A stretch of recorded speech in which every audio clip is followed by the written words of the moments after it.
The opinions expressed by the host and guests in this show are not necessarily the views of Children's Health Defense.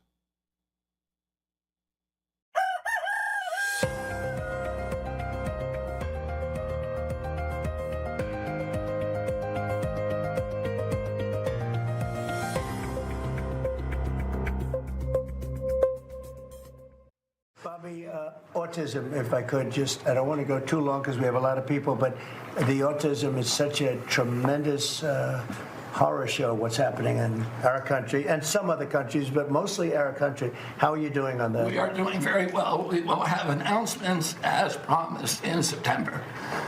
We're finding certain interventions now that are clearly, almost certainly causing autism.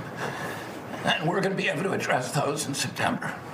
It's such a big day. I'm looking forward to that day because there's something wrong when you see the kind of numbers that you have today versus 20 years ago. And those numbers, what are those numbers, Bob? Well, in 1970, the biggest epidemiological study in history was done in Wisconsin. They looked at 900,000 children, and they were looking for autism. They knew what it looked like. And they were very, very precise about it, and they found an incident rate of 0.7, in other words, less than 1 per every 10,000 children.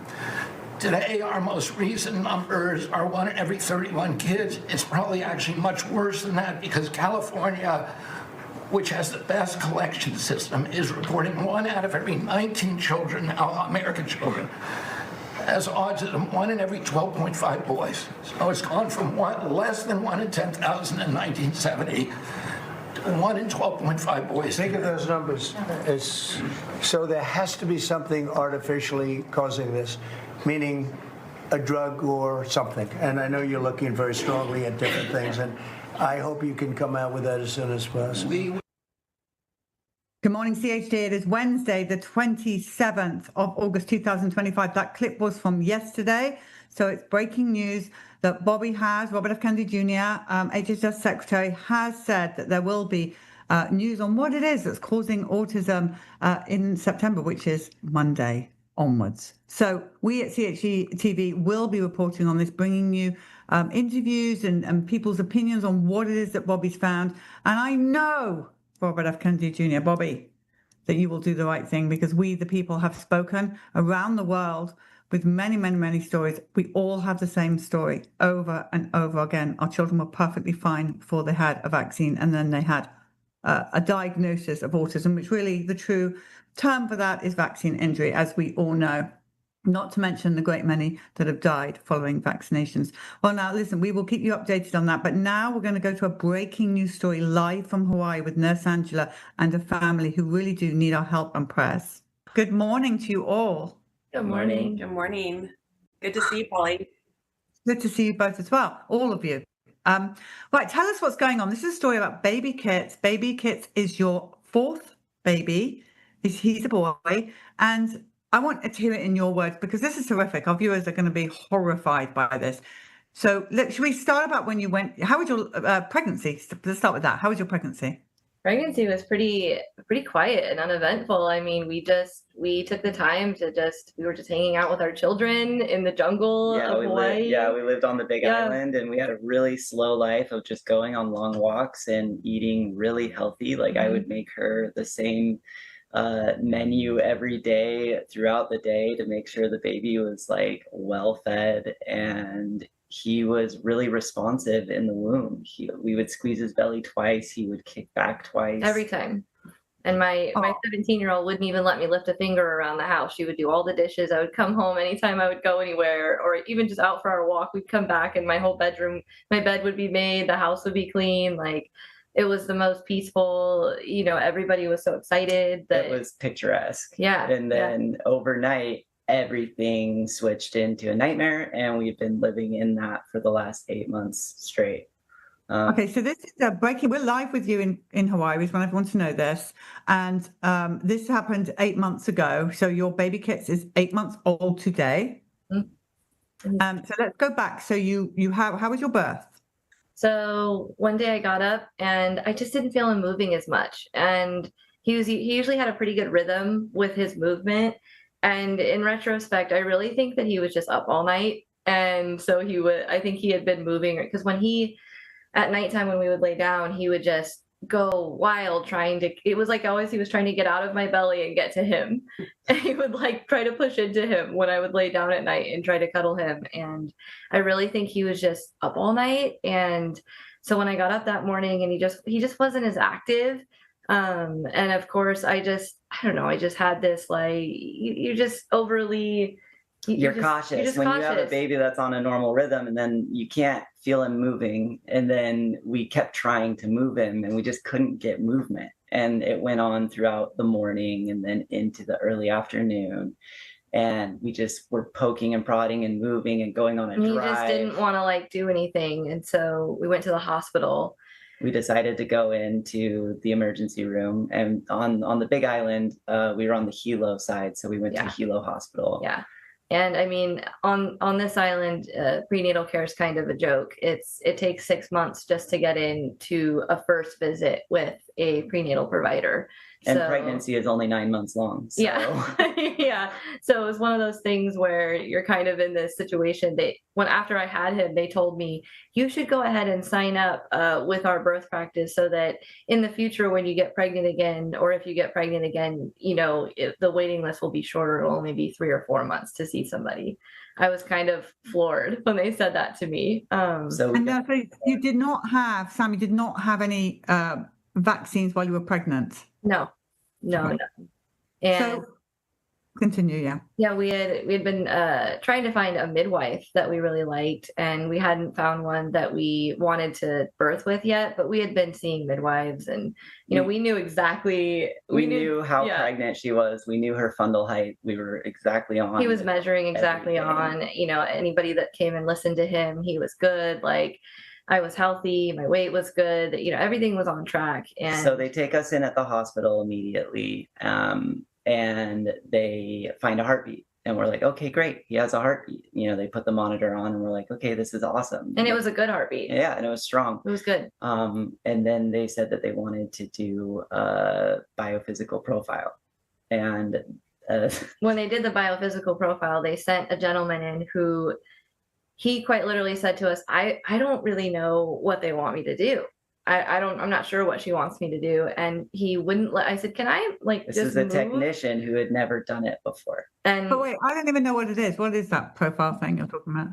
So a biophysical profile is a measurement tool that is used to, assess the well-being of the baby. So it measures like amniotic fluid, it measures movement, flexion, extension, breathing movements. It takes a really skilled practitioner. I used to do it when I was in the hospital doing high risk. And if you're going to base having a C-section on a biophysical profile on a premature baby, you make sure that you're doing it correctly. You have a backup doctor that does it as well. It's a test that takes skill and precision. And they based this test on the fact that they needed to do this emergency C-section on a 29-weeker. Okay, so he was 29 weeks. That's really important. He was only 29 weeks. The test, and you can see in this photo here, his cannula was not even in his nose. They left him like this after they took him out. They left him in the little the nursery without his cannulas in for 10-15 minutes at a time. So just backing up a tiny bit. So the biophysical profile, the technician admits that he's never done it before, and they were having Sam hold still while they're doing this ultrasound test. You're supposed to create movement, try to inspire movement with the baby. They would not give her ice. They would not give her anything to drink. They would not let us talk. They wouldn't. It was completely silent in the room. And he wasn't allowed to move, which after was so strange. This test, which was about an hour and a half long, after that happened, and again, the baby's heartbeat was fine the entire time, a doctor wearing a mask came into the room, and she said, I want to cut your baby out in 20 minutes. Those were her. Wow. And then the nurse said, we can't even do 20 minutes. And the doctor said, I don't care. We need to get him out now. But why? What was the reason for that? Because of the low score on the biophysical profile. And just quickly to Angela on that, does that even make sense to you? He has a strong heartbeat. What's the problem? Yeah. I would have to look at the whole picture of seeing the fetal monitor strip. I would never recommend taking a baby out with a low score if the heartbeat looks good, so I would have to see the whole picture to see what justified them to cut a 29-weeker out. They didn't give her betamethasone, which is something that is absolutely necessary to help mature the baby's lungs if you're going to take a baby out that soon. And we had asked them 2 times for it. Yeah. We even asked for an OB. The OB who had delivered my previous baby was working at the hospital at that time. And I asked if I could talk to him. I requested that they send him into the room or that I be allowed to talk to him. So, yeah. And they refused me. We were refused a second opinion. We were refused betamethasone. We were refused the right to even leave. And the only option that we had was to agree to a C-section, which we knew would then require our baby to be sent to the NICU, which is on an entirely different island, on a walk. Yeah. And so when we went in for the C-section, they didn't even wait until he was back in the room. They said, oh, well, he'll be in the room and you'll be numb. And they laid me down on she gave me the spinal and laid me down on the table, and she started to poke around just to, asking me, are you numb here? Are you numb here? And I was telling her, on one side I was, on the other side I was not numb at all. And I said, I can feel that right there. And eventually she just takes her scalpel and just slashes, and he saw it. He was like walking into the room when it wasn't even a slow cut. She just went at it. And Sam was shaking off the table, shaking off the table because she could feel her entire C-section. You could feel one whole half of the incision happening, and the nurses were holding my legs down because I was shaking off the table so profusely. When they got him out, he was screaming. He did not sound like a baby that had been in distress. His color was good. He was his APGAR scores were 7 and 9. I think it was 7 at first and then 9 after only a few minutes. He was swinging. They were commenting on how strong he was. And Sam asked if she could see him, and the nurse just yelled no and ran out the room with him into the nursery. So she never even got to touch her newborn baby. Didn't get to touch him, didn't get to see him. She quite literally yelled at me no. They took me into a recovery room for the C-section, and because I could feel everything, the anesthesiologist had been bolusing me with fentanyl the entire time. I mean, I don't even know how many boluses she gave me. She was just standing over Sam and slow pushing and just kept bolusing fentanyl to her. Because I was shaking so profusely. And when I got into the recovery room from the OR, I had been in there maybe 60 seconds when 2 nurses came in. She had a clipboard. She said, I need you to consent to these vaccines. And I said, I don't. I'm like, I've never. Still shaking. I was still shaking. I said, I put don't. A sentence together. I was like, I can't even, I'm on drugs. I'm like, I have just gone through this. I can't think, and I've never had a baby born at 29 weeks. I need to talk to a doctor that I trust. And we asked them what are the vaccines? And they said, oh, it's Hep B and vitamin K. And we both looked at each other and we were like, well, can we hold off? We would like to hold off. And at that point, both nurses stopped, gasped, at each other. They were and looked at each other in a very threatening manner of do we have to call somebody? And she goes, well, you at least need to give him the vitamin K because he could have a hemorrhage. She walked out for a minute, came back in, and gave us a piece of paper. She had a clipboard, and she had most of this paper covered. We didn't notice the way that she set it up. She folded the paper down and then had other pink paper on top of it. She said, this is for the vitamin K.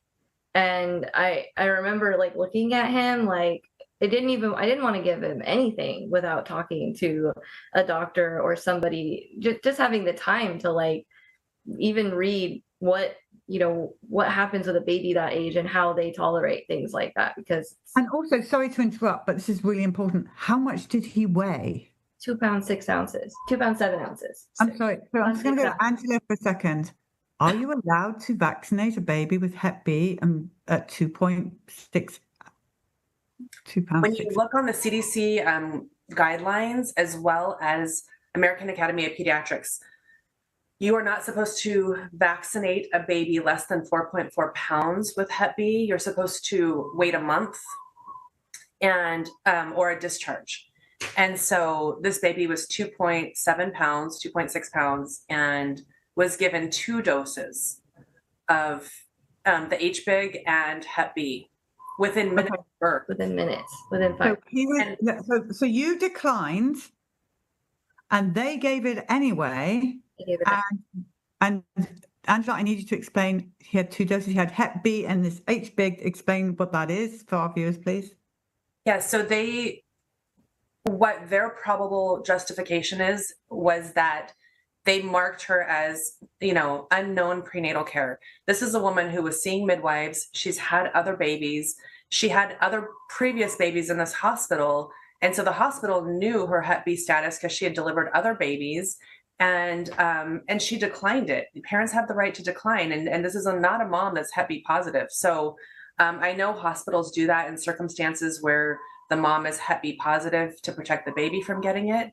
But from a mom that knows her Hep B status and a mom who declined the Hep B, it's not indicated. It's actually contraindicated. And I just can't imagine for a 2-pound, 7-ounce baby who is needing respiratory care. I mean, you're worrying about all kinds of other things on a baby that small. You're worrying about their lungs. You're worrying about their glucose, their temperature regulation. The last thing on my mind would be, let's stop and give this baby 2 doses of a vaccine when it's this tiny. It just doesn't seem like it should have been the priority. Plus, you can't, it's in my mind, it's assault and battery. The parents declined it, and it was given regardless. And just to tell the viewers, HBIG is hepatitis B immune globulin. It is a human blood product.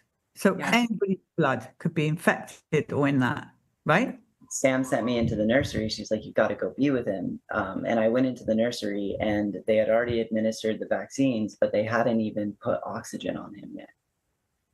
So the priorities were... were those. And it was interesting too when I did a little research after I found out, and you're supposed to be given, it's like a federal law that you're supposed to be given this entire vaccine information sheet on those specific ones and given proper time to read through them and make an informed decision.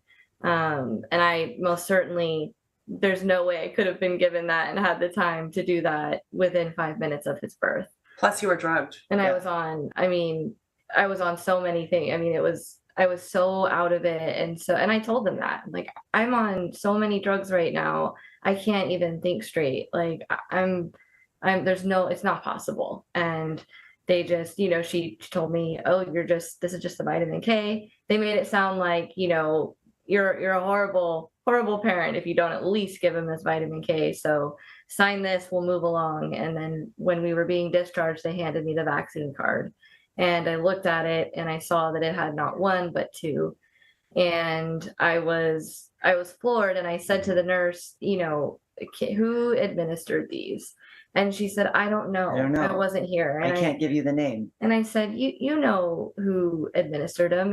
It's in the charting. Like, she has to check those things out of the drug boxes. And she was adamant. I don't know who it was, was very attitudey with me. And I even went as far as asking the doctor who discharged me. Never saw the doctor that did the C-section. She never came in to check on me again. And for the 12 hours after birth, they denied pain medication. Yeah, they made a charting error. And so after I had the C-section, they came in and they gave me pain meds for a couple of hours. And then at midnight, because of the way that the timing works, whatever they had given me, it had a ton of Tylenol in it. And the doctor who had performed the anesthesiologist had gone home. And so they were like, "We can't give you any pain meds because you're over your Tylenol threshold." And we cannot contact her because she's off of shift. And so Sam was 12 hours with no pain medication immediately after C-section. Yeah, it was at midnight, and I went 12 hours without it in grueling, excruciating, miserable pain. I've never had a C-section before.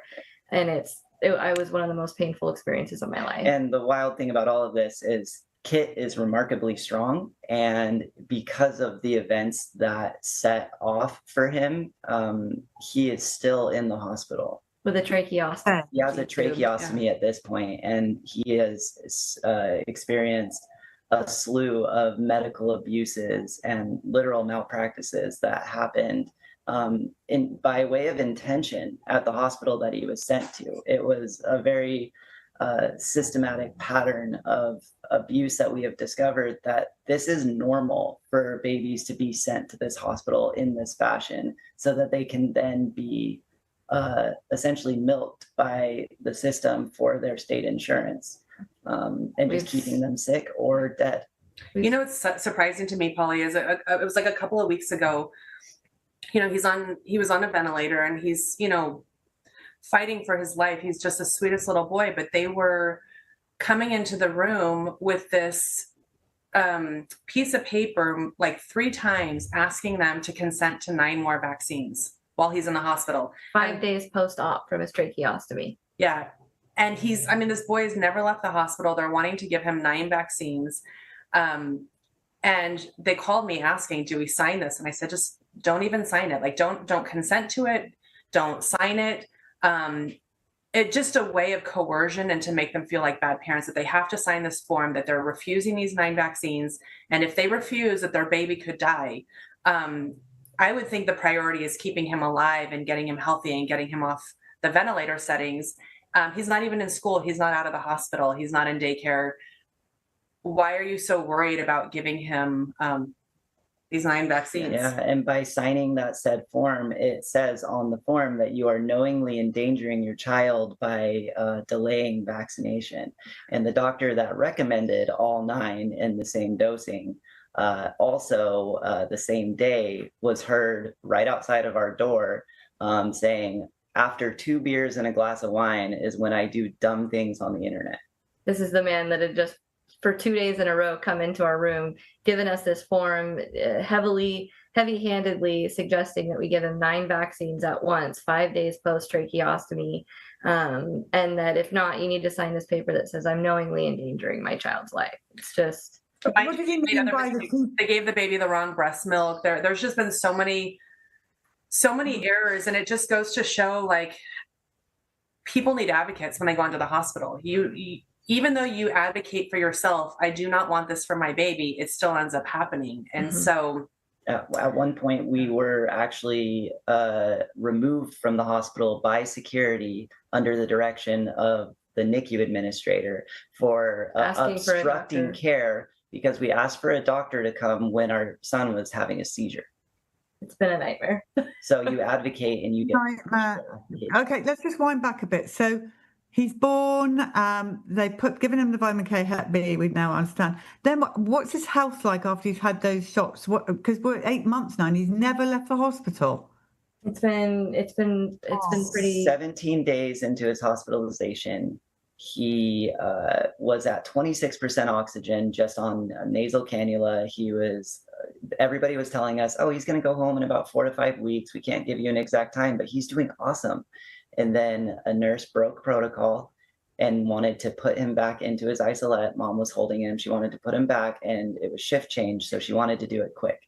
He was supposed to be moved by 3 people, including an RT, a respiratory therapist. So essentially, she moved him by herself. She stacked him on top of his ventilator tubing. She stepped on his PICC line, and it jerked his body down. All the water from the ventilator flooded into his lungs because they humidify the ventilator. So in his cannulas, they're taped on. All the water just flooded into his lungs, and instead of charting it or letting anybody know, she chose to hide it, did not chart it, didn't even tell the next nurse coming on. And he declined pretty rapidly after that. Within hours. So he was at 26% oxygen. 2 hours later, he went to 55% oxygen. 6 hours, it went to 70. And then 2 days later, he had pneumaticils present on his lungs. This was the day his lungs collapsed. This picture right here. So his lungs overinflated like a balloon. And then a few days later on that photo, his lungs collapsed. And they told us he was going to die. Come say goodbye to him. And it's just been they could have that could have been prevented had it been charted. They probably would have come in, done an X-ray, seen the water, and they could have intubated him and suctioned a large portion of that water out, but they chose not to. And we don't know the full extent of what damage happened to him from those vaccines he was given initially, but we do know that the side effects can be, apneic events. I think issues with like episodes of really fast breathing, tachypnic episodes, which he was having that the day he was rained out. He was doing really good, but he was having these tachypnic episodes. He had been having those since he was born, and they were unexplained. They had no explanation for why he was having those, and it just seemed like every time he would get better, something else would happen. He would survive miraculously, and then they would intervene, oftentimes, and injure him again. Yeah. So he would start to do amazing, and then he would be set back, even to the point where he was ready to come off of a ventilator again and was doing so well. And then his doctor came in and said, "I'm going to do something crazy." And she put him on CPAP at a flow of 12. Which is really CPAP high. 12 is extremely high. You can't breathe over it. And so it set him back entirely to re-intubation. And then they kept him re-intubated for over 2 months. Mm-hmm. And he already was at the point of, he was in the parameters for extubation, and they didn't do it. And he got 3 different infections in his lungs. Really bad infections. And that's when we got kicked out of the hospital. Was we knew he had infections, and we were asking them to run an infection panel, and he was presenting with a seizure. And instead of caring for him, they kicked us out, and they did not run the infection panel. Yeah, we asked for a doctor to come to the room. We asked the nurse to please stop. He was having a seizure. And we asked her, she was just she just wanted to mix fortification into his breast milk. And we said, "Can you please just pause what you're doing for a moment and go get the doctor? He's, it looks like he's having a seizure. We need help." And instead of the doctor coming, a security guard came and basically told us, "You need to leave right now." There was a charge nurse holding our baby while he's frothing at the mouth. We video recorded it. You can find it on our Instagram. But the last thing that we said to the charge nurse was, "Will you please let them know about the vomit?" And she said, "Yes, I will. He is sick." His seizure never entered the chart. His vomiting never entered the chart. We were barred from our child for 7 days while they were trying to medically kidnap him by way of the child welfare system. And we only got back in just through the miracle of all of the prayers and all of the people that stepped up to just be there for us and for him, and supported us in advocation, because even the hospital has what's called, they have a patient relations woman who's supposed to be your advocate. And not once did she ever advocate. We asked 17 different times for them to run an infection panel on him. And which nobody recorded all of these interactions with doctors, with nurses, asking, "Please run an infection panel." So after they let us back into the hospital, they transferred him from the NICU to the PICU. And the day he got to the PICU, his nurse noticed his secretions were tinged, and she ran labs and found that he had 3 infections. Really early ones. One of them required consulting with an infectious disease specialist because they didn't know how to even treat it. And then we had to figure out which antibiotic to put him on just to resolve the infection. And at that point, when he went to the PICU, they decided to paralyze him rather than dealing with gastrointestinal issues he was having from the fortification they were giving him. His stomach was swelled up like a balloon. His belly button was sticking out this far. And they just, it was like never wanting to actually address what his actual underlying health issues were. It was always wanting to look the other way at something else. And it just kept stacking and stacking. By the time that he had sat with these infections for 5 weeks, he was so ill. You could see it. His color was, barely there. They paralyzed him, and this paralytic itself causes respiratory decline. So the paralytic itself creates all sorts of phlegm and mucus in the lungs, which is the exact opposite of what you would want for a baby who's having lung issues. And so we have an anatomically healthy baby that was brought out early and then given this vaccine and then set on a trajectory of constant injury. And then the way that everything was charted, it just puts it all back on him as his own disease of premature lungs. Yeah. They spin it as though I declined the betamethasone, the steroids at birth. I had asked them 2 times to give me the steroids for his lungs before he was born, and they point blank told me, no, we won't. And I asked the second doctor who had come in, what about the steroids for his lungs? I think it would be best to get them. Again, he was like, no, it's up to the other doctor. Like, we're not going to do it. And the way that, the way it gets spun to any new doctor coming on is they come up to me and they say, so you decided not to have the betamethasone, which is entirely. We were begging for it. We were begging for it. And at the very top of our chart, it says no prenatal care, which in the hospital world means drug addict, reckless, and doesn't deserve to be a parent, when that wasn't even true. That we had prenatal care. It just wasn't with one of their OBs. But just that framing of the chart sets you off for an entire discriminatory experience within the walls of the hospital. Yeah. This is just a horrific story. It's horrific. And we're so sorry. And baby Kits, I can't bear the thought that he's just suffering so much under the care of these people. Angela, you're there. So you came in to assist and help, which we're so grateful for. What can we, the people, do?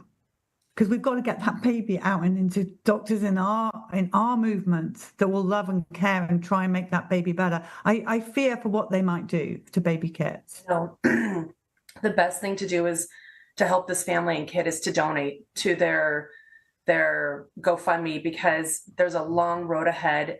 We are working on getting him transported back to California. I'm there. I can help out. And I know all, amazing doctors that can, oversee his care to make sure that he's safe and well cared for. But just helping this family, it takes a lot of money to just pack up and go. And this poor family has been, 24/7 at the hospital, not being able to see their other children. It's just a lot. So any help with donations and prayers, prayers and sending lots of good energy and all of those things are helpful. And what about legal? Have we got legal in place? We're working on that right now. It was so hard to find any attorney that would touch this case. They only take a case if the baby's dead. Yeah, but we were able to find a really kind-hearted lawyer who showed up when we needed him, when we were separated from him in the NICU, and he was the person that helped get us back in. We had everybody on the outside sending letters and putting pressure on the hospital, and then he stepped in, contacted their lawyer, and was able to help negotiate a way to get us back in. And for what needs to happen, we need a team of lawyers. We need a team of lawyers to ensure safety for other babies. This is an 80-bed NICU. Yeah. And it is a revolving door of unordinary healthcare. Yeah. We've had a lot of other families come forward, and there's a little bit more about that on my social media. You can see a lot of the families that have come forward with painfully similar experiences. It's a really common thing at this hospital. We are right now we've been talking with Angela. There's an attorney that works with actually your guys' team here on Oahu that we're going to connect with and just see if moving forward we can kind of get the ball rolling on, because we birthed in one hospital and then they transferred him to another one. We have to, I think we have to deal with two different legal lawsuits, but we want to just get that started. So we're trying to connect all those dots as we speak. Well, you're in the right hands with Nurse Angela, and you've got Children's Health Defence right behind you as well. So I don't think they want to mess with Nurse Angela and Children's Health Defence. So you're in the right hands. Her being here has changed the trajectory. It really has. Of course. Angela knows They've been exactly. giving excellent care. Yep. Now. Yeah, now. Yeah, I was all day with him. Was it two days ago? Mm-hmm. And the nurses were on it. They were in there. They were turning him. They were suctioning him. They were fantastic. They behaved.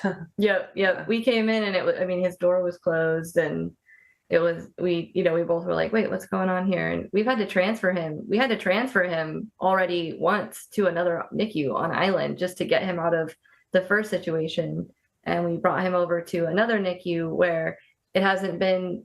It's less nefarious, but it's still negligent because the standard of healthcare on the island is just so subpar and so delayed.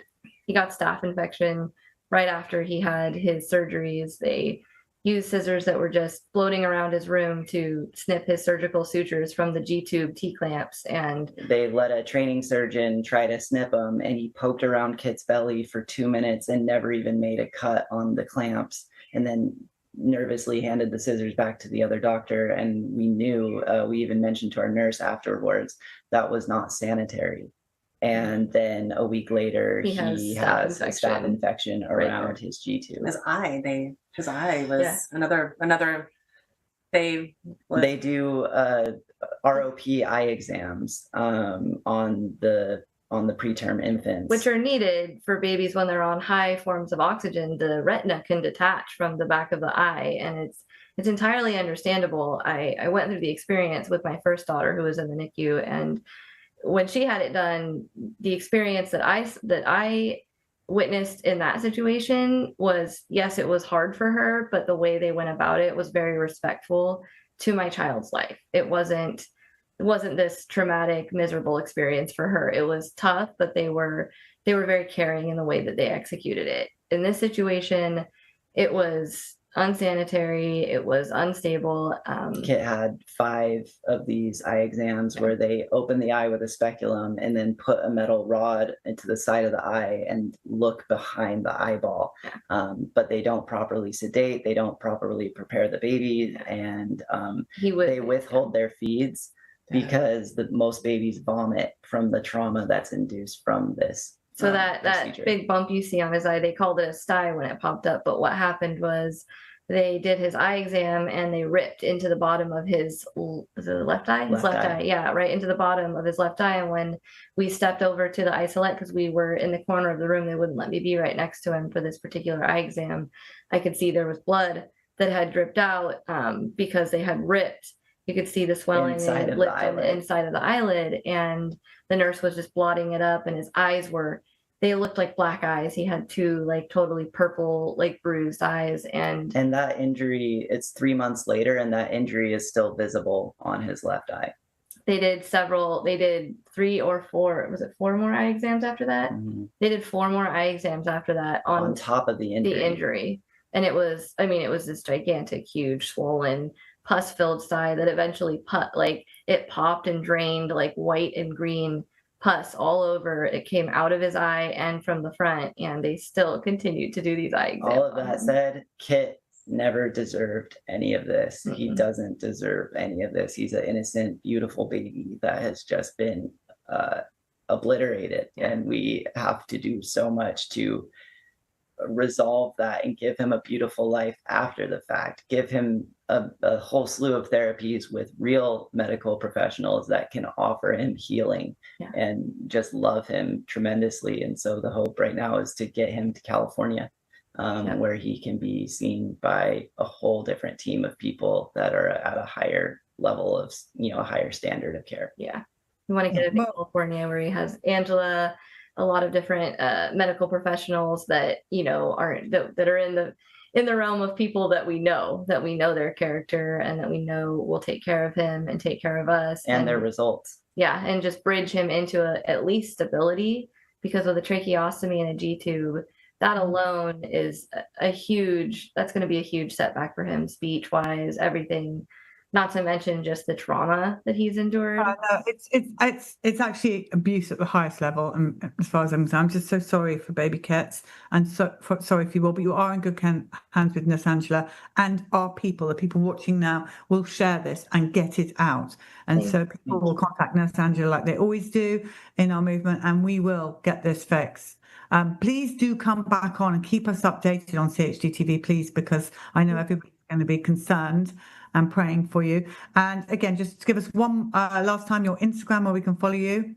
So it's at the Divine Union with an underscore at the beginning. So it's at the Divine Union. And there's a lot of info on there. There's story highlights that share the time flow of everything that happened. And there's also Kit's story on there. Yeah. And then there's links to our GoFundMe on the Instagram as well. Yeah. Well, thank you for coming on this morning, and we really do look forward to getting you back on again, and we'll be praying for you and donating for the people that can. And Nurse Angela, thank you again for just being out there, doing what you do. Thank you. Thank you so much. Polly. We're so grateful. I hope the next time we talk that it's like really good, more positive updates about Kit. Yeah. Thank you. I hope that too. So thank you so much for being on this morning. Thank you. Thank you. Thank you.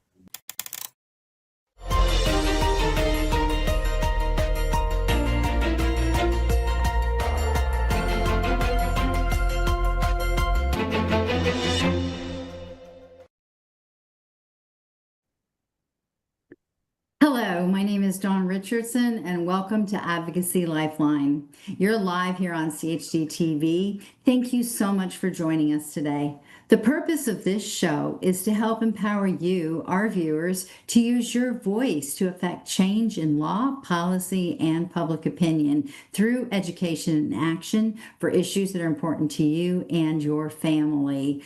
Please don't consider any of this as legal or medical advice. I'm not a lawyer. I'm not a doctor. And I don't pretend to be. These are just my opinions and not necessarily the views of the National Vaccine Information Center, where I work full-time as the Director of Advocacy, or Children's Health Defense, our wonderful hosts who allows us to bring you this information here today. The right to informed consent for a medical procedure which carries the risk of injury or death, like vaccination, is a basic human right. Individual inviolability and the right to self-determination supersede the interest of the state in deriving so-called benefits from the individual. Yet mandatory vaccination laws and policies made by those who have zero liability or responsibility for the negative health outcomes as a result of their actions accept and allow for the sacrificing of individuals. Informed consent, which should be the cornerstone of medicine, simply does not and cannot exist under the framework of mandatory vaccinations. While vaccine exemptions can help some people, they don't apply to everyone and in every situation. The problems for people aren't created by a lack of or insufficient vaccine exemptions. The source of the problem is the mandates. In fact, vaccine exemptions fortify and protect the entire corrupt vaccination mandate infrastructure. Some legislators who feel conflicted about vaccine mandate laws pseudo-morally justify and excuse them because, well, at least there's exemptions. But this fails to recognize that exemptions are not accessible or usable by everyone in all aspects of their lives. We see this especially evident in school and workplace vaccine mandates. The purpose of today's show is to bring more people and legislators on board to repeal all existing vaccine mandates in state law and regulations, to prohibit all future vaccine mandates in all areas of your life, including for employment, education, daycare, long-term care, healthcare, insurance, travel, professional licensing, military services, public accommodations, and in many other areas. Additionally, we need to prohibit vaccine status discrimination and to codify protected informed consent to medical risk-taking in state and U.S. law. When there is risk, there must be choice. You can help us accomplish this by sharing this information you will learn from today's show with your friends and family and your state and federal lawmakers. Today, Barbara Loe Fisher, president and co-founder of the 43-year-old National Vaccine Information Center, released a critically important commentary on the NVIC website, nvic.org, entitled Repeal Mandatory Vaccination Laws. There are no exemptions to informed consent. We are very fortunate to have Barbara on as a guest today to talk about her insights and this very timely commentary. Welcome, Barbara, and thank you so much for joining us today. Thanks, Dawn. It's always good to be here. Well, before we get started, I can't imagine anybody watching the show doesn't know your background, but in case we have some people, can you please share your background, how you got involved and founded NVIC? Right. Well, I was a young mom. I became a mom in 1978. In 1980, I took my bright, precocious little 2.5-year-old boy into a doctor for his 4th DPT and oral polio vaccines. I did that because I wanted him to be in a Mother's Day Out program at our local church, and they required these vaccines. And so I took him in.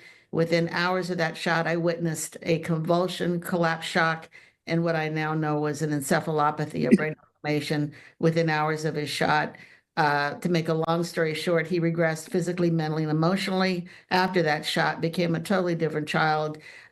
He was eventually diagnosed with minimal brain damage, attention deficit disorder, multiple learning disabilities so severe he had to be placed in a special education classroom throughout his public school education. So it was that experience that when I saw the documentary DPT Vaccine Roulette in 1982, I called the station and I joined with other parents and co-founded the nonprofit charity known today as the National Vaccine Information Center. So since that time, I've been writing and speaking about this topic, and informed consent was always my main interest. But I knew that a lot of education had to take place before we could do what we really needed to do, which is take down mandatory vaccination laws. Why did it take 40 years to get to this point? There's 200 years of brainwashing basically that has occurred, and we have over a century of mandatory vaccination laws that stem from a 1905 Supreme Court decision, Jacobson versus Massachusetts. The first mandate in this country for vaccines for school children was in 1855 in Massachusetts. And that was actually this push for mandating the smallpox vaccine was the reason that there was a challenge to smallpox vaccine requirements in 1905 by a pastor heading Jacobson, who said he had had a bad reaction to a smallpox vaccine and didn't think it was right for the state to require him and his son to be revaccinated.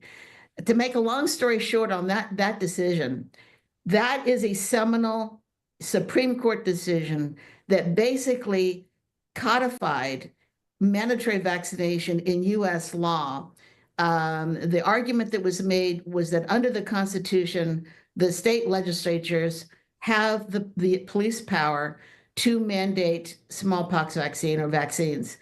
And it was a utilitarian ruling. What is utilitarianism? Utilitarianism is a political ideology that was developed as a cost-benefit analysis process for public policy making. And it's been labeled a pseudo ethic because what it does is it devalues the life of the individual in service to the state. So the individual basically liberty can be taken away from the individual in service to whatever the state has defined as the greater good. Why has it been called a pseudo-ethic? Well, at the doctor's trial at Nuremberg after World War II, after the doctors in the Third Reich had performed horrendous experiments on people, there were many public policies that justified the demonization, the arrest, the imprisonment, the experimentation on and execution of certain individuals the state had declared as a threat to the public health and welfare. At the doctor's trial, the Nuremberg Tribunal said, utilitarianism cannot be used. It's not a moral justification for public health policy making. So unfortunately, though, in the United States, utilitarianism, because of Jacobson versus Massachusetts, still is an underpinning for mandatory vaccination laws.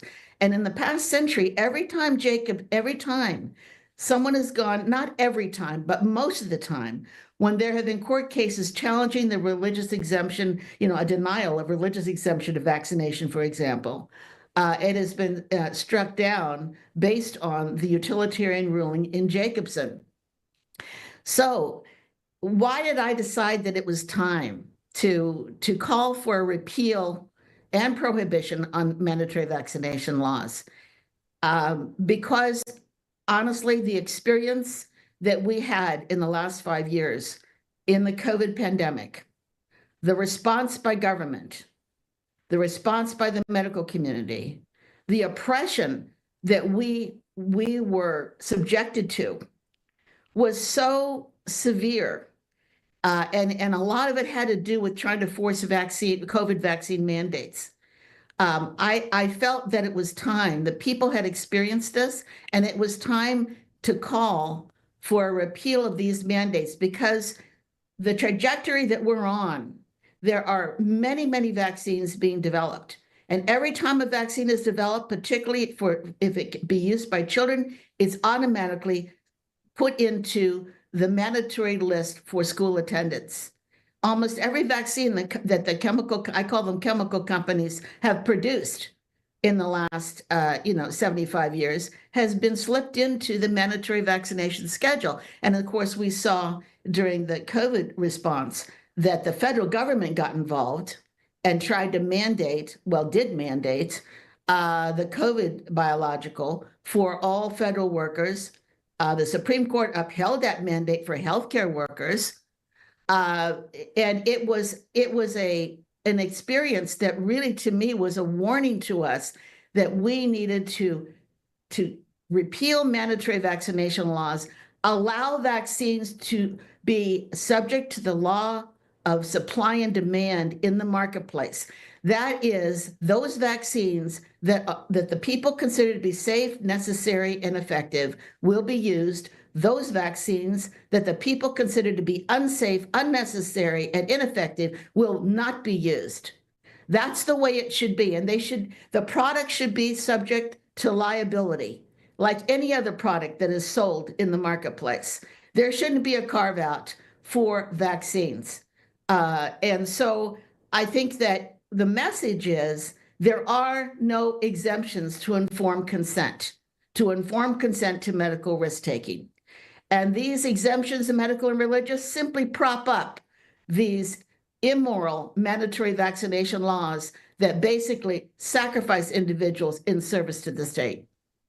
I couldn't agree more, Barbara. I think that it would be really helpful for people. We understand Jacobson and what happened and smallpox vaccination. I think it would be helpful to step back in history and have you give people a brief overview of how did we get to school vaccine mandates, because they haven't been in place all that long compared to our history.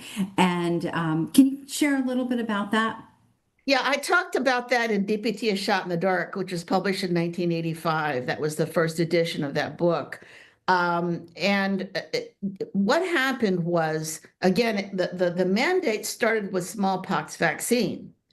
After Jacobson, there was this push for having schools, all the states require smallpox vaccine. Then there was the addition of DPT vaccine, MMR vaccine. And I'll give you an example. When Dale Bumpers was governor of Arkansas in the early 70s, he and his wife decided that not enough kids were being vaccinated in the state. And so they launched this big crusade. They called the National Guard up to vaccinate kids.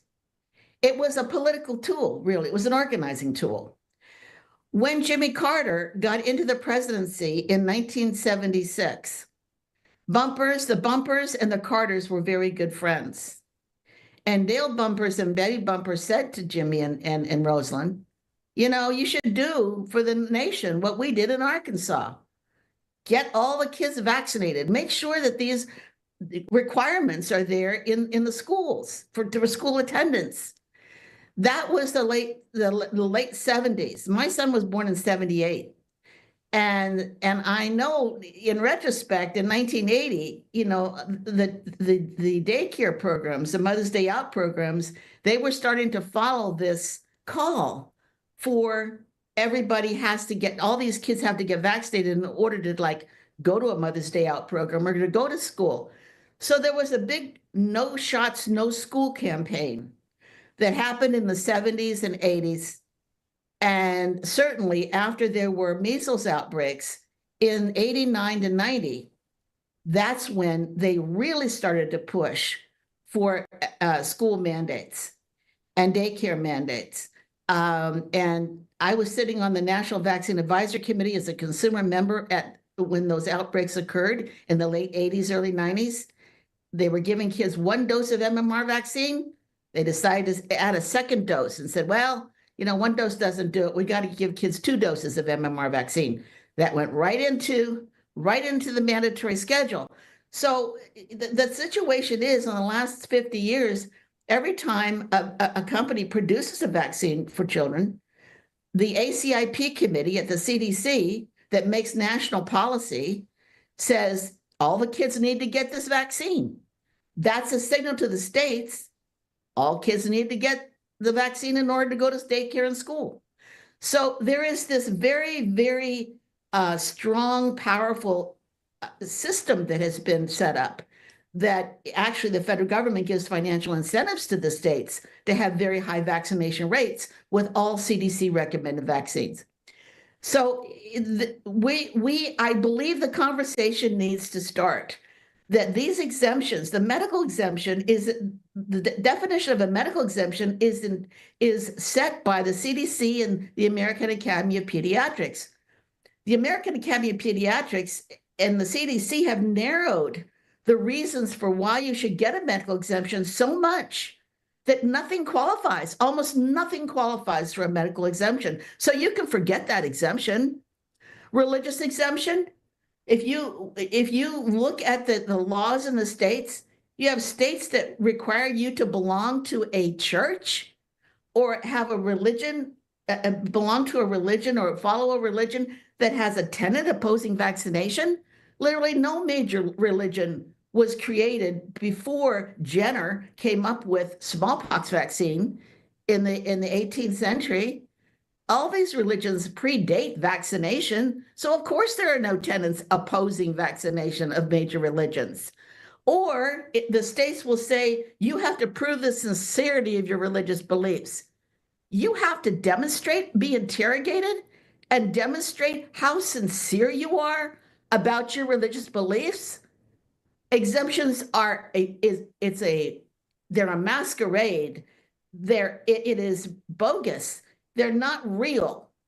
When you look at the principle of informed consent to medical risk taking, and that principle really comes from the Nuremberg Code after World War II, the doctor's trial at Nuremberg, where doctors were tried for crimes against humanity, using the utilitarian rationale that what they did was for the advancement of science and for the greater good of society.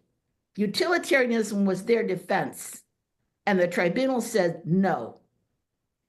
And they issued the Nuremberg Code, which applied to experimentation on humans, but later was adopted as a central ethical principle in the practice of ethical modern medicine. And that first principle of the Nuremberg Code is the voluntary consent of the subject is absolutely essential. Well, that certainly is not happening in America with these mandatory vaccination laws, where kids are being denied medical care.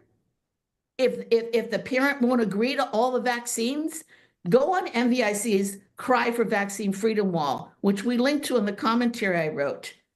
And over 300 pages of first-person stories of the coercion, the threats, the punishments at the hands of doctors and government officials who will not allow people in this country to make a informed and voluntary decision about vaccination. There is no solution except repeal of mandatory vaccination laws across the board so that we can be free to protect bodily integrity, to be able to use our intelligence to analyze the information, follow our conscience, pray for guidance, follow our conscience, and be able to make an informed and voluntary vaccination decision for ourselves and our children. That sums everything up right there, Barb. And we've seen what's happened with the kids, this failed experiment of mandatory vaccinations. And we're at a critical point right now. And it was really highlighted during COVID because we saw businesses trying to mandate vaccines and actually mandating vaccines for their employees. And people thought, well, we just need to go and add exemptions to protect employees. And some even argued that under certain federal laws that there were religious exemptions. But the problem was the EEOC issued guidance and said that if it was too much of a burden for the employers to do it, they don't have to offer the religious exemptions. So many people found that they either had to take the vaccine or they'd be out of work. And the amount of damage that was done to families, to relationships, to people's health because of the COVID biologic, which did not actually end up protecting people from infection or stopping this, the spread of the infection itself. So what we see is that we are at this critical point right now where if we don't step up and not only repeal the existing mandates that are in state law for some workers, like some healthcare workers and school children, but if we don't prohibit flat out any vaccine mandates in the future in any of your areas of life where it matters to you, then we're going to end up the adults in the same chains, in the same horrible system of mandatory vaccinations as children do. And that's why we're at this critical juncture right now. Before everybody forgets about what happened to them during COVID and before the legislators move on to other things, because that's not a threat anymore, we absolutely need to strike down these mandates, prohibit future mandates, but also prohibit vaccine status discrimination. Because even if you prohibit an employer from mandating a vaccine, they can make life so miserable for you that you can't work in your environment.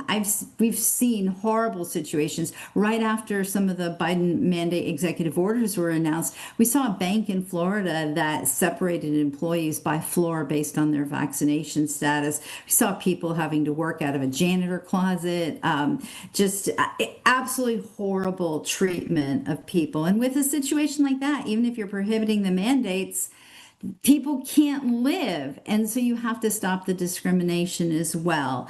So I think it's important to remember that a lot of these individuals who are being forced to get vaccinated, they have pre-existing conditions that could make them at risk for having a reaction. They've had previous vaccine reactions that are not recognized by the medical authorities. Again, we're having to beg medical authorities for the right to protect bodily integrity. Vaccine risks are not being shared equally by everyone because we're all different biologically, genetically, epigenetically. We come to the process of vaccination with different medical histories that are not recognized and not respected by these one-size-fits-all vaccine mandates. Doctors have become agents of the state rather than compassionate healers. They are simply functioning as agents of the state. And that is a very, very dangerous thing to do. That is why the right to autonomy is the first natural right, the right to autonomy. And natural rights are given to us by God. Human rights are endorsed by governments. But even the World Health Organization, the United Nations, recognizes the right to autonomy. And that is not being respected in the United States. I mean, some of these, if you read some of these descriptions of what people are on the Cry for Vaccine Freedom wall, where kids have had reactions, siblings have had reactions, and these cruel, oppressive policies that are in place in these doctors' offices, where they're screaming at these mothers who are trying to protect their children. It's enough. We've had enough. They have, these vaccines many of them don't prevent infection and transmission. That's true for pertussis. It's true for measles. It's true for influenza, mumps. The whole basis of Jacobson versus Massachusetts was that you were protecting the community if you got vaccinated, that you then could not get infected and transmit. We know that's not true for the COVID biological. And if you go into the medical literature, you see it's not true for other vaccines, like famously pertussis vaccine. So the thing that's really frightening is that a 2025 case just recently, a case that was protesting the COVID vaccine mandate in Los Angeles district. The court it was a high court in California decided that they invoked Jacobson and said, well, guess what? You don't have to prove immunity. The vaccine doesn't have to give you immunity or prevent transmission. That's how much Jacobson was broadened. Anybody who thinks they can take a case to the Supreme Court challenging religious exemption, which in Jacobson, the Supreme Court made very clear that the right of the state to prevent disease trumps the right to freedom, personal beliefs, a person having personal beliefs against vaccination.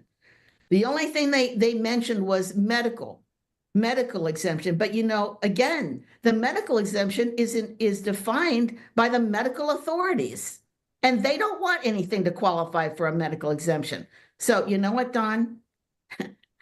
The time has come for us all to get together and to take down these mandatory vaccination laws. Yes, as long as there are mandates, we're going to be fighting all these attacks on the exemptions. We are enslaved. It's like a ball and chain keeping us tied to the pharmaceutical mandates, and it needs to stop. I think that it's really important for people to also understand, Barbara, how vaccines are not like any other product because of liability protections. And this is what really underscores even more so why there should be no mandates. Can you talk about and explain to people how vaccines are protected from liability?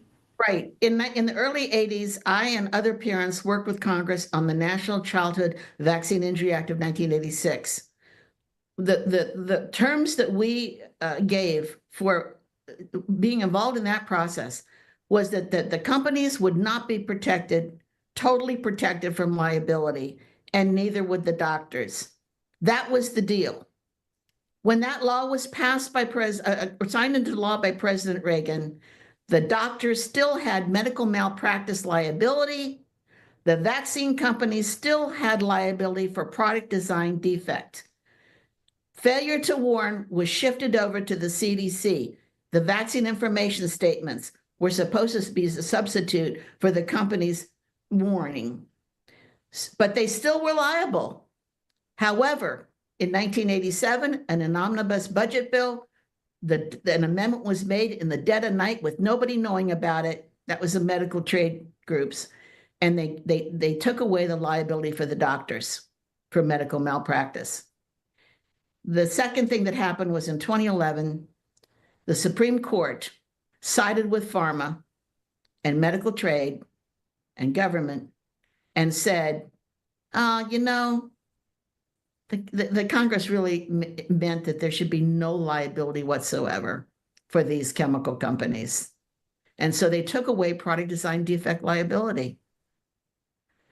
And the reason that I know that Congress didn't intend that was in 1987, there were congressional hearings after that law was passed, and from the companies, and here we are. Vaccine mandates, really no real exemptions, no liability. That is an untenable situation. And the only solution is to take away these mandates and return liability to these chemical companies and to the doctors. Because if the doctors had liability, they would be much more careful and not so cruel in those doctors' offices.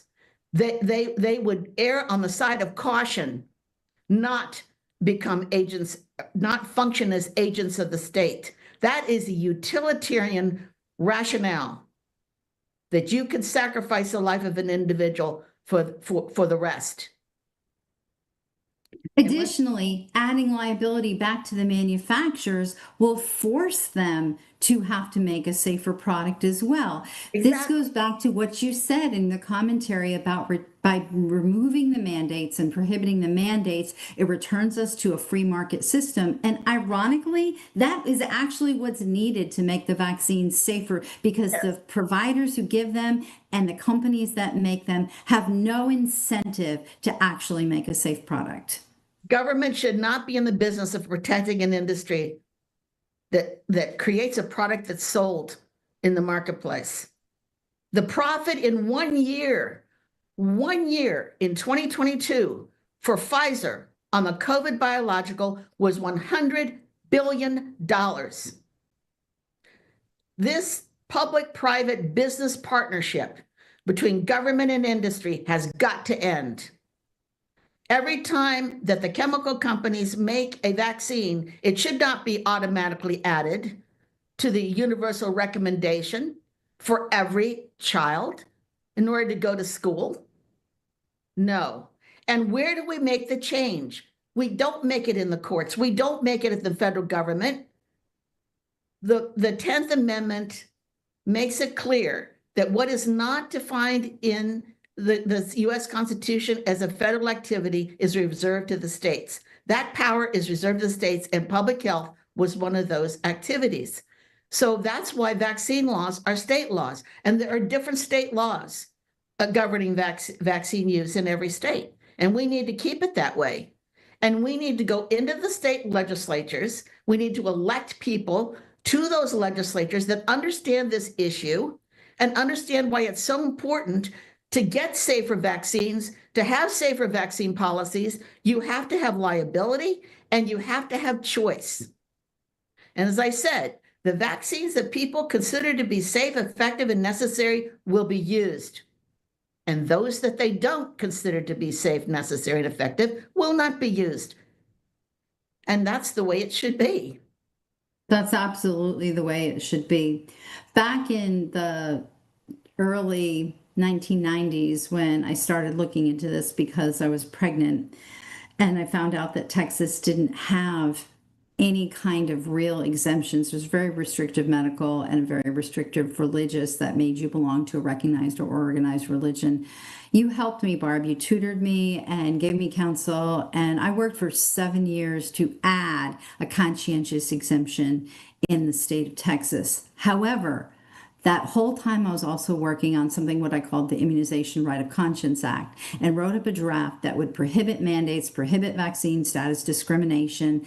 And we had portions of that filed in the early 2000s. So we recognized that the exemptions helped for the time being, but that was a long time ago. That was like 30 years ago that we recognized this. And after, you're right, after we saw what happened with COVID, there is no choice but to repeal the vaccine mandates and prohibit the vaccine status discrimination. So over those years, I worked on a draft that I just would every once in a while go back to and continue. And when we saw what started with COVID, I pulled out that draft and worked really hard for NVIC as I was working for NVIC, and created some model legislation that would do just that. Go back and repeal the mandates, prohibit the mandates, and prohibit vaccine status discrimination and institute informed consent protections in state law. And I want to share with everyone here that that model was published on our website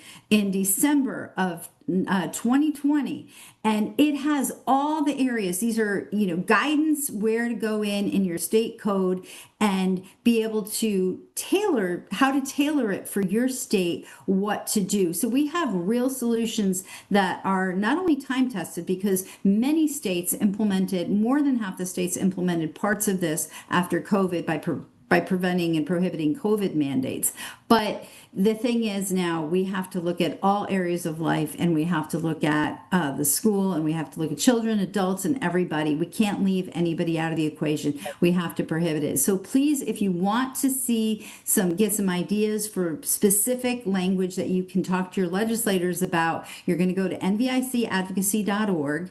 and then you're going to click on resources. So if you click on resources, and then you're going to click on legislative vaccine issues, and then from there you're going to click on prevent mandates, and this whole thing is there, so you can get that, and it's there for you. I just want to say, I take weeks, actually sometimes months, before I write a commentary in research. This commentary that was released today, you'll repeal mandatory vaccination laws. There are no exemptions to informed consent, is anchored with over 150 references. The references are really important. It's like a library. If I make a statement in a commentary, you see a number there. You can go down and look at what was the source of the information that I used.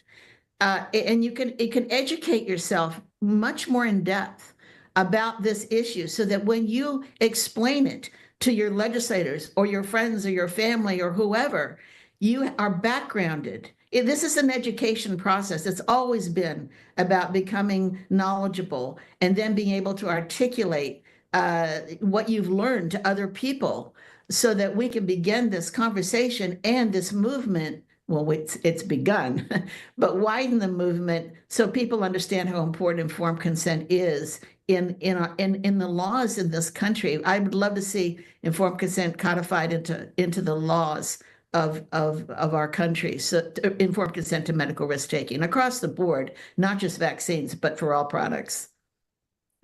Yes, absolutely. And there are two references in the commentary that Barb has, that she had staff members, experts in these areas, work on a tremendous reference. Can you just mention what both Danielle and what Carolyn did for us? Because those are there's just amazing resources. They're little nuggets.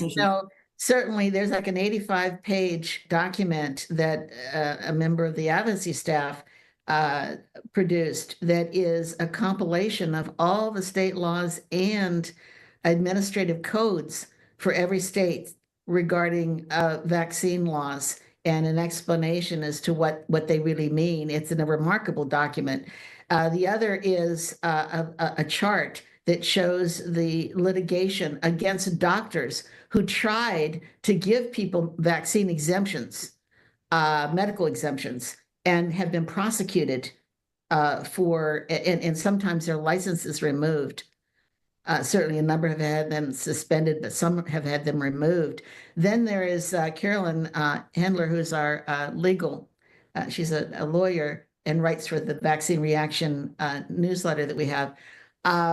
She went and looked at all of the court cases after Jacobson, a selection of very important cases that affirmed Jacobson whenever someone tried to challenge the religious exemption, being denied a religious exemption.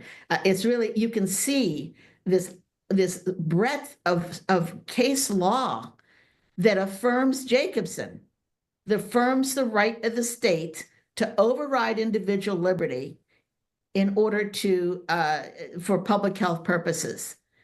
And the beauty of that, Barbara, the beauty of that is the states also have the right to prohibit the mandates and to protect the people.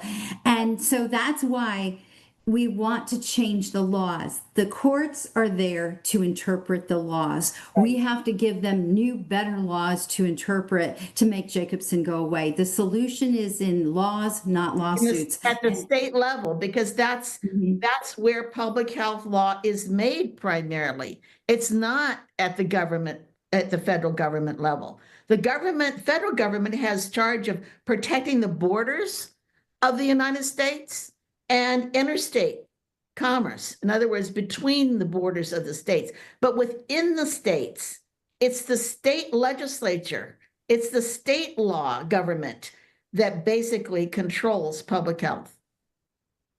Yeah, that's exactly where the fight needs to be. So I want to encourage everyone to please go to nvic.org on the homepage and either watch or listen to Barb's commentary. She goes into more detail on some of these topics than we talked about here today. Today was just a sampling so you can understand the importance of this issue.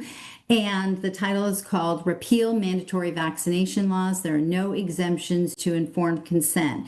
If you really want to be a student on this issue, look at the references. The references are, you could be a university scholar by the time you go through these references. It really is a resource. You can feel confident going to your state legislators and talking about these issues, because if they ask you to prove your statements, you've got the references to stand up against a big, strong brick wall to make the case to repeal the mandates and prohibit the mandates altogether.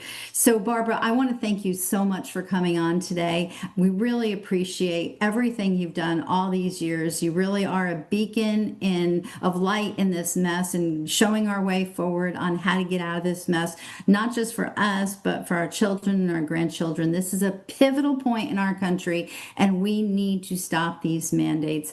Thank you so much for coming on, and I'm sure we'll have you on again soon. Thank you, Dawn. I want to encourage everyone, please share the show with others. You can go to the CHD website, on the shows, click Advocacy Lifeline, share the link. Please sign up on the NVIC Advocacy portal, nvicadvocacy.org, because that's our branch of NVIC. That's where I work, and I head this division where we follow these laws that are going to do this, that are trying to do this. And this shows you how you can support them, who to contact, where they are in the process, what positions are, what talking points are. All of that is in there, as well as the bills that we want to kill that are going to try and take away your rights. So please, it's free, and you check on your state page on what's going on.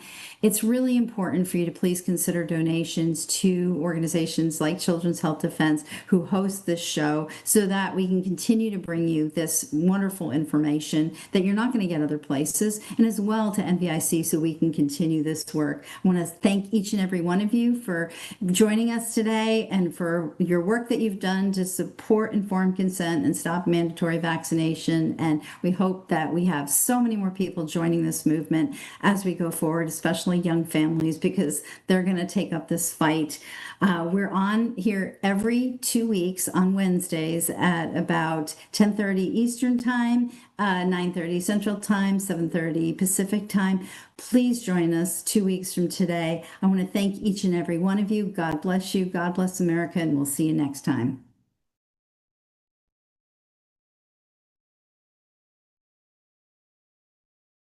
Can you tell us your name, please?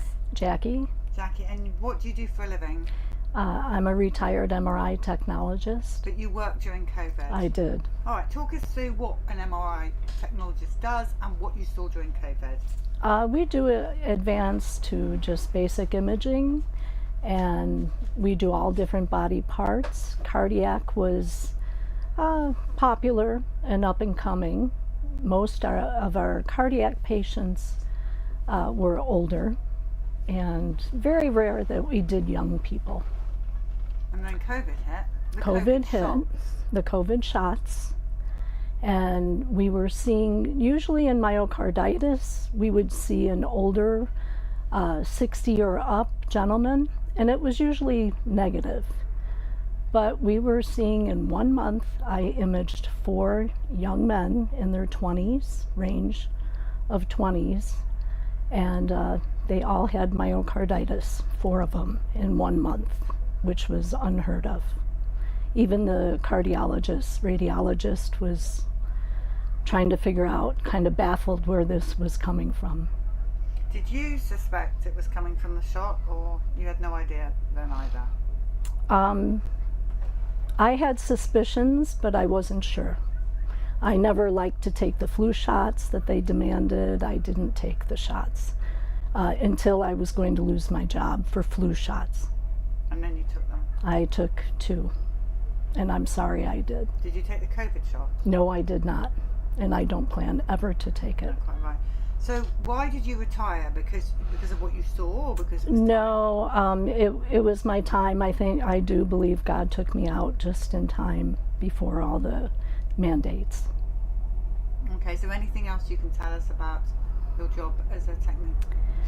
I just am very saddened to see that the medical staff is so bought into the lies. It saddens me. and I see a difference. I saw a difference in how they treated the AIDS epidemic to how they treated COVID. Every day with COVID, it was a new rule. And I saw my coworker get demanded to take off her mask, and then the next day demanded to put the mask back on. They didn't know anything and what they were doing. There's some quite cruel behaviours going on in hospitals that we were hearing about. I didn't witness that part of it. I was in the imaging, so I was away from the floors. So you wanted to talk about your brother. Let's hear about that. Yeah. My brother, my only sibling, he died, it was February 22nd, 1996. He was diagnosed with AIDS in 1986. And for that span of time, he and his community worked very hard on helping each other, research how to help each other, how to stay alive, basically. And he was watching a lot of his friends die every day, every week. There was more. My brother enrolled in the Rush program back in Illinois, and he had a great doctor. I think she did not know, but recently I found out AZT is the remdesivir of AIDS back then. They, of course, had AIDS. They did have other symptoms, but the AZT was poisoning them and never gave them a chance to recover. And that's very hard to see. I just want to say, Fauci, you killed my brother, my only sibling. You need to be in prison. You need to be taken off this earth. How dare you? And you knowingly did it, and all those people around you helped you. And they will see God, and God will be your judge. It's been 28 years, and it's still very hard. And I know the truth, and so do so many. And God will be your judge. And I pity you.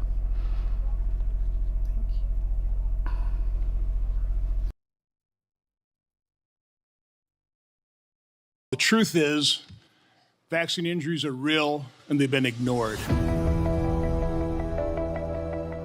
These childhood vaccinations, the people of America are telling us they are not safe and effective. We are seriously concerned at Children's Health Defense about the disinformation and misinformation out there. Society does not want to acknowledge vaccine injury, period.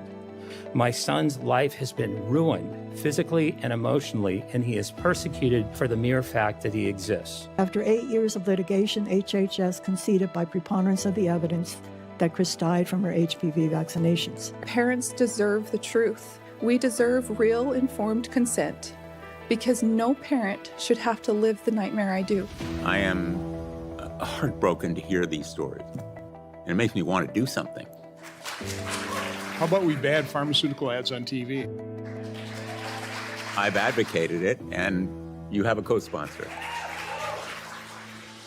The government has decided that this particular industry doesn't have to be liable to anybody. I am extremely suspicious as a lawyer of immunity that is granted in any blanket way across the board to any manufacturer or to anyone. So if we're gonna do something, the North Star has gotta be medical freedom. I get to decide what's good for me and my family with proper information. And if I'm given improper information, just like in any other industry, there's gotta be accountability. No more Pfizer-sponsored science. We need independent science. I am competing against a pharmaceutical lobby of 1,600 lobbyists. That's 3 lobbyists for each member of Congress. This is insane. Everybody sitting here, bar 2, vaccinated their families with catastrophic results. Over 12,000 signatures on those 2 buses of death, death, death. When will enough be enough? How many more buses? So this has to stop. And we implore you, please, to follow us at Children's Health Defence, at least break down the truth and get to the truth behind the science of what is really happening.